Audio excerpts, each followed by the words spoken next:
Donc, je m'appelle Laurent Broye, je suis consultant carrière à haut placement à Londres où j'aide les cadres en transition professionnelle.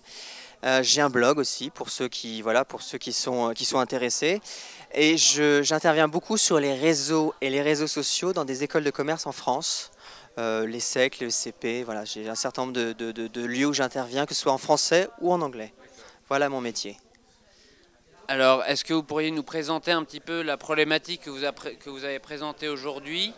Ma problématique, c'était vraiment de faire prendre conscience à des étudiants de communication, puisque avant de venir, ce que j'ai fait, c'est que j'ai été sur le site de l'université, j'ai regardé un peu ce que vous faisiez, et je me suis dit, qu'est-ce qui pourrait les intéresser, qu'est-ce qui pourrait les aider, ayant moi-même accompagné un certain nombre de jeunes diplômés en communication, et sachant combien c'est difficile de trouver un boulot, je me suis dit, ah, qu'est-ce qui va les intéresser? C'est comment justement trouver ces boulots qu'on trouve jamais en mettant un CV online, en sachant que quand on met un CV pour une offre de chargé de com, vous êtes 500.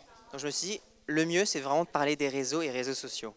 C'est ça vraiment le cœur de ma présentation sur un métier qui est difficile où on a du mal à trouver du boulot. Voilà un peu la démarche.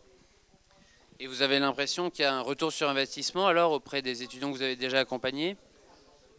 On va dire que oui, c'est une démarche qui marche. C'est-à-dire que sur des métiers, moi j'accompagne beaucoup de cadres, en fait, j'accompagne plus de diplômés malheureusement, je fais plutôt des interventions dans des écoles, mais les cadres que j'accompagne, quand on sait que 8 postes sur 10, c'est le réseau. Donc si je passe pas mon temps en dehors du CV à passer sur voilà, le réseau, c'est quoi votre projet, qui vous allez toucher, c'est quoi votre réseau proche. Moi je suis très concret, hein, je suis à l'anglaise.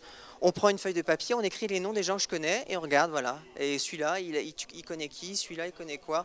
Et on fait une démarche structurée et ça marche. Enfin, aujourd'hui, ça prend du temps, mais ça marche. Voilà. D'accord, et dernière question alors pour avoir un avis outre-Manche, est-ce que les Français ont beaucoup à apprendre des Anglais en termes de ressources humaines ou de stratégie de recherche de job? Oui. Non, je vais aller plus loin. Je vais aller plus loin parce que les Anglais sont... Par exemple, aujourd'hui, si on n'a pas de diplôme en Angleterre, on a autant de chances de se faire recruter. C'est-à-dire que les Anglais ont cette faculté qui sont beaucoup plus ouverts que les Français. En France, c'est la grande école, c'est le diplôme. Si on n'a pas fait ci, ça, c'est important. Encore l'autre jour, je regardais une petite annonce où il disait, voilà, si possible, école de commerce ou école de commerce ou école d'ingénieur. Et voilà. En Angleterre, c'est pas le cas. En Angleterre, c'est l'expérience. En tout cas, c'est beaucoup plus l'expérience que le diplôme qui va vraiment faire la différence. Et on donne sa chance aux gens plus qu'en France. C'est ça qui fait pour moi une différence, en sachant qu'en France, je pense qu'une démarche réseau, ça marche aussi. Voilà.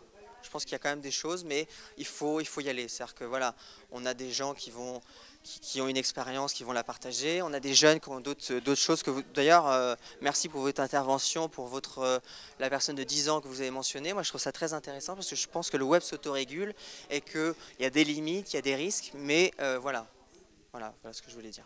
Ok.